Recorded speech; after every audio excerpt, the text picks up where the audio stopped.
আপনি কি জানেন iOS 26 এ অ্যাপল এমন 7টা ফিচার এনেছে যা Xiaomi অনেক আগে নিয়ে এসেছিল।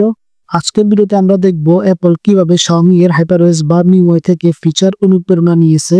অ্যাপল তার iOS 26 এ নিয়ে এসেছে বড় কিছু পরিবর্তন, যেমন লক স্ক্রিন কাস্টমাইজেশন, নতুন gallery design, AI call screening এবং এমন কিছু ফিচার যেগুলো দেখে মনে হচ্ছে অ্যাপল এবার অ্যান্ড্রয়েডের পথে হাঁটছে। বিশেষ করে Xiaomi এর HyperOS এর সঙ্গে অনেক ফিচার মিলে গেছে।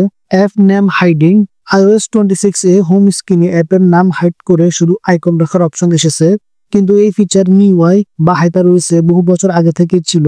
Xiaomi ইউজাররা এই ক্লিন লুক অনেক আগ থেকেই উপভোগ করছে।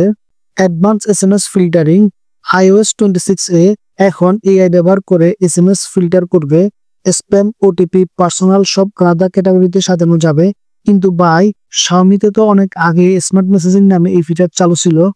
AI কল স্ক্রিনিং, এবার সিরি নিজে কল ধরবে, কলারকে জিজ্ঞেস করবে সে কেন কল করছে, তারপর আপনি ঠিক করবেন আপনি কথা বলবেন কিনা। এটা কি নতুন? না, Xiaomi এর Xiao AI এই কাজ বহু বছর ধরে করছে চীনা ইউজারদের জন্য। অ্যাপল এবার সেটাকে ইংরেজিতে দিচ্ছে, বাট কনসেপ্ট পুরনো। রিডিজাইন গ্যালারি অ্যাপ, গ্যালারি অ্যাপে নতুন বটম নেভিগেশন, স্মার্ট ক্যাটাগরি এবং ফ্লোটিং এডিট বাটন সবই দেখে Xiaomi ইউজাররা বলছে এটা তো আমরা আগেই দেখছি। HyperOS গ্যালারি অ্যাপের সঙ্গে অনেকটা মিল পাচ্ছেন। Customisable lock screen clock, iOS 26 এ এখন আপনি ঘড়ির ফন্ট, কালার, পজিশন সবকিছু কাস্টমাইজ করতে পারবেন। আইফোন ইউজারদের জন্য এটা এক্সাইটিং হতে পারে, কিন্তু Xiaomi ইউজারদের কাছে এটা পুরনো খবর।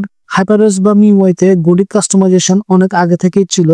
Liquid glass UI, Apple iOS 26 এ নতুন লিকুইড গ্লাস ইফেক্ট এনেছে। এটা আসলে Xiaomi এর লিকুইড UI ডিজাইনের হুবহু অনুকরণ, যে ফিচার তারা HyperOS এ 2024 সালে এনেছে।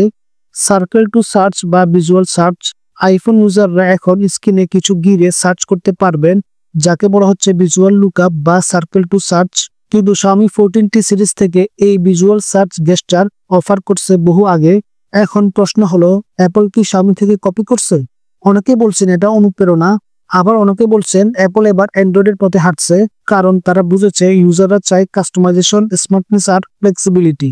আপনার মতে অ্যাপল কপি করছে, নাকি এটা আজকের টেক ট্রেন্ডের একটা অংশ? কমেন্টে জানান। আর যদি এমন ইনফরমেটিভ ভিডিও পছন্দ করেন তাহলে ভিডিওটা লাইক দিন, শেয়ার করুন আর RH টেক বুকে সাবস্ক্রাইব করতে ভুলবেন না।